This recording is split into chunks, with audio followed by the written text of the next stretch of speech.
Crown rump length బేబీలో normally మనం scan చేసేటప్పుడు baby length ఎంత ఉంది, బేబీ హెడ్ సైజ్ ఎంత ఉంది, న్యూకల్ థిక్నెస్ ఎంత ఉంది, ఇవన్నీ మెజర్ చేస్తూ ఉంటాం మనం.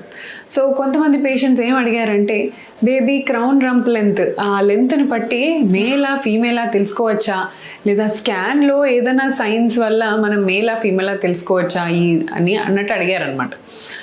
జనరలీ ఇండియాలో పీసీపీఎన్డిటీ యాక్ట్ అనేది చాలా స్ట్రిక్ట్గా it's getting followed.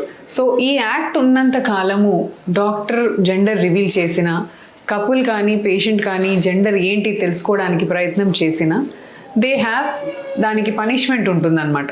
So they have jail for that and they have some money compensation for that. So ఇవన్నీ ఉంటాయి. సో దీనికోసమని జెండర్ రివీల్ అనే ఇండియాలో డిస్కషన్ అసలు రాదు. అండ్ స్కాన్లో మనము ఫస్ట్ సిఆర్ఎల్ చూసేది బేబీ గ్రోత్ ఎలా ఉంది దానికోసం మెయిన్గా చెక్ చేస్తామే తప్ప not for any other reasons. So first period miss అయిన తర్వాత నుంచి ఎవ్రీ వీక్ 6th వీక్లో ఎంత సిఆర్ఎల్ ఉండాలి, 7th వీక్లో ఎంత ఉండాలి, సో ఇవన్నీ మనం మెజర్ చేస్తే ఆ బేబీ ఉన్నంత వీక్స్ కరెక్ట్గా ఉందా, లేదా ఉండాల్సిన దానికంటే చిన్నగా ఉందా, ఆర్ గ్రోత్ బిగ్ ఉందా, ఇవన్నీ దీనివల్ల తెలుస్తాయి. అండ్ ఎర్లీ వీక్స్లో అంటే ఇమ్మీడియట్గా మిస్ అయిన పీరియడ్ మిస్ అవ్వగానే 1 వీక్లో 10 డేస్లో స్కాన్ తీసుకుంటే, ఎర్లీ ప్రెగ్నెన్సీ స్కాన్ తీసుకుంటే మన ఎగ్జాక్ట్ డెలివరీ డేట్ తెలుసుకోవడానికి చాలా ఉపయోగపడుతుంది అనమాట.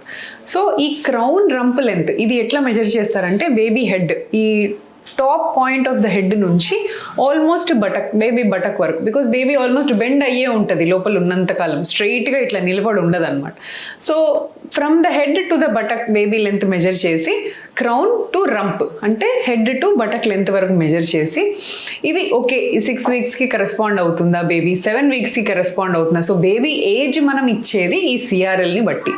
సో జనరల్లీ సిఆర్ఎల్తో గ్రోత్ మాత్రమే మనం తెలుసుకుంటాం.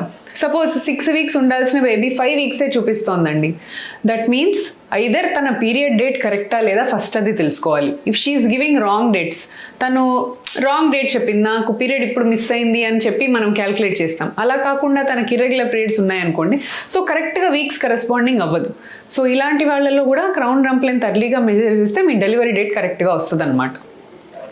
So whenever you are planning for NT scan, so 3 months complete అయిన తర్వాత బేబీకి ఎన్టీ స్కాన్ అనే ఒక ఇంపార్టెంట్ స్కాన్ చేస్తారు, రేడియాలజిస్ట్ చేయడం జరుగుతుంది. సో దిస్ స్కాన్లో crown rump length should cross at least 45 to 48 mm cross చేయాలి.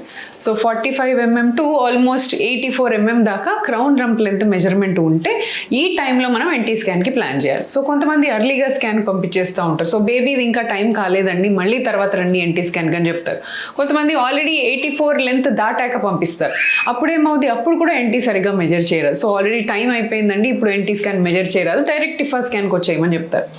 సో ఈ క్రౌన్ రంప్ లెంత్ వల్ల exact age of the baby and growth of the baby మనం కనుక్కోవస్తుంది, but not for gender determination or sex determination. So thank you so much.